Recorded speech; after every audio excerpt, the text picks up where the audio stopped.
Hey everyone, welcome back. You're watching Taskers BBQ Supply, and today we're going to be showing you some American Wagyu Denver cut steaks. Stay tuned. Hey, if you're not already subscribed, make sure you hit that subscribe button down in the corner so that you can be notified of our future videos and help out our channel. Let's get to the video.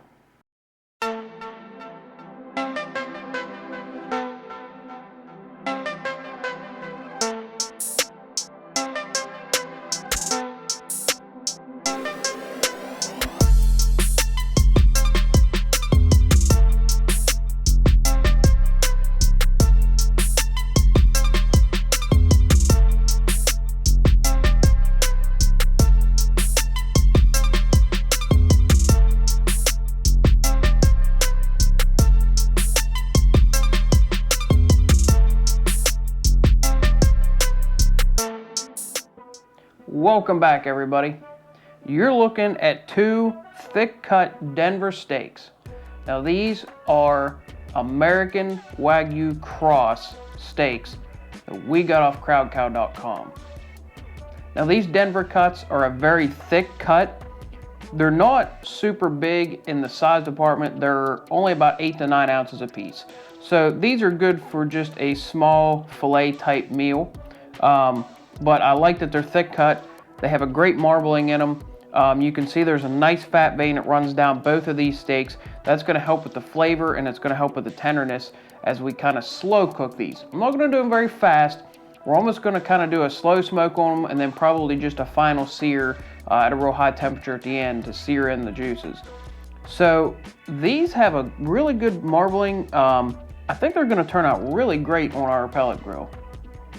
Now what's great about these Denver cut steaks, they are an American Wagyu cross, so they're going to be a little bit pricey, but they're not super expensive like you're going to get out of a Wagyu ribeye or a strip steak or anything like that. So this gives you a semi-inexpensive cut of meat that you can make almost like a filet. Gives you a really nice meal, a really nice presentation, and if it's anything like the rest of the meat we've gotten off Crowd Cow, it's going to be delicious.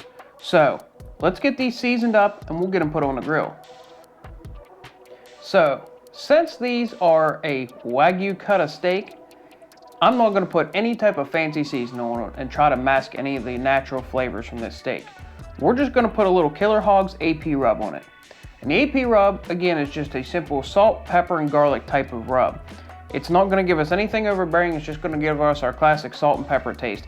And that's all we want, just a little bit of salt and pepper on these. We'll let them set for a few minutes and sweat, and then we'll get them on our Daniel Boone Prime. So let's get a little bit of seasoning on these. And we don't want to go very heavy, just a nice light coat.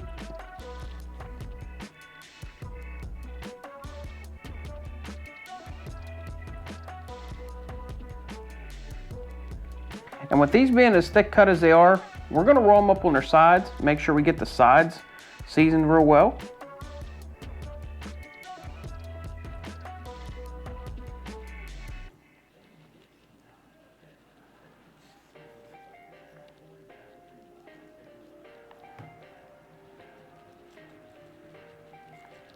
And there we go. We've got that one all seasoned up. Let's roll our other one up on its side here.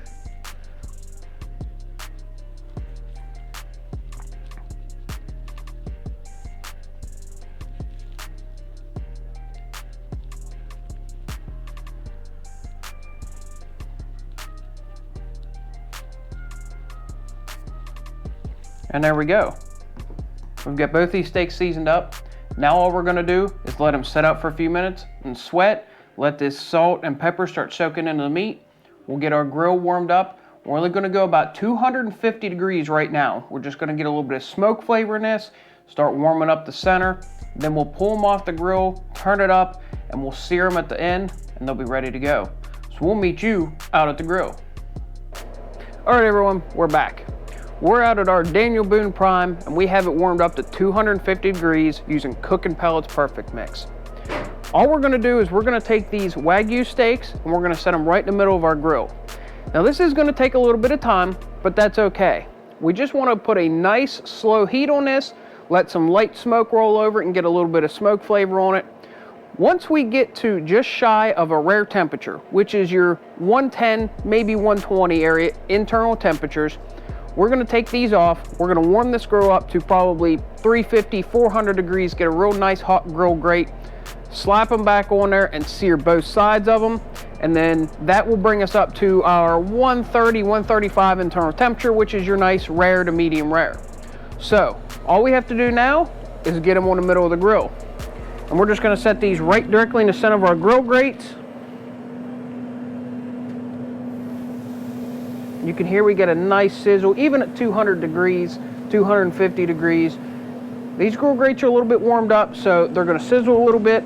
We're gonna let these cook up and just sit under that nice light smoke, get that flavor in them. And we'll be back out here in just a little bit when we warm the grill back up and we do our final sear on these. So we'll meet you back then. Okay, we're back. We took our Wagyus up to about 112 degrees. I went ahead and pulled them off our grill, warmed it up. We're running almost 400 degrees on this grill. You can see we have a lot of smoke rolling out of here. We're pumping some wood into this, getting those grill grates really nice and piping hot. That's what we want. As soon as we set those on there, we're gonna hear a nice sizzle. We're gonna sear each side for about a minute, and then it's gonna be done. That's gonna bring our temperatures up into the 130 range, and these are gonna be perfectly done all the way through. They already look outstanding, but we just gotta wait a little bit longer. So let's get them put on the grill, and we'll get this sear on either side, pull them off, and we'll get inside and we'll cut them open. So all we're gonna do is take our tongs,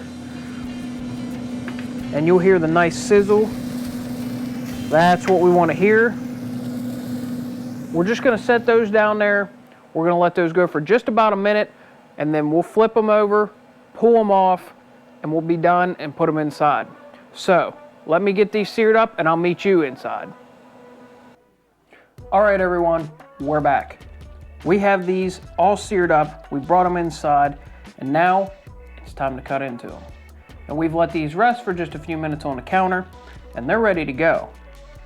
Now, this Wagyu is an American-based Wagyu, and it is a Wagyu cross, which means its bloodline has been crossed with some Angus, things like that in the US. Is it gonna be as good as a Japanese Wagyu, and especially like an A5 Wagyu? No, but you're also not gonna pay that price for it. But it is gonna be a lot better than a prime grade beef that you're gonna buy in at your local grocery store. So for the price, it's out of this world.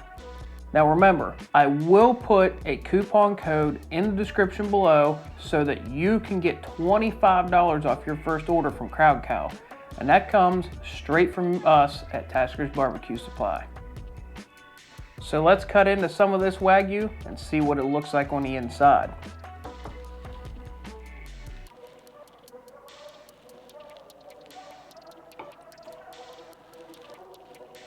As you can see all the rich fat vein through this. It's still super juicy, super tender. It's a perfect temperature on the inside, that nice medium rare. The marbling is fantastic on the inside of this. So let's cut a chunk off of here and give it a try.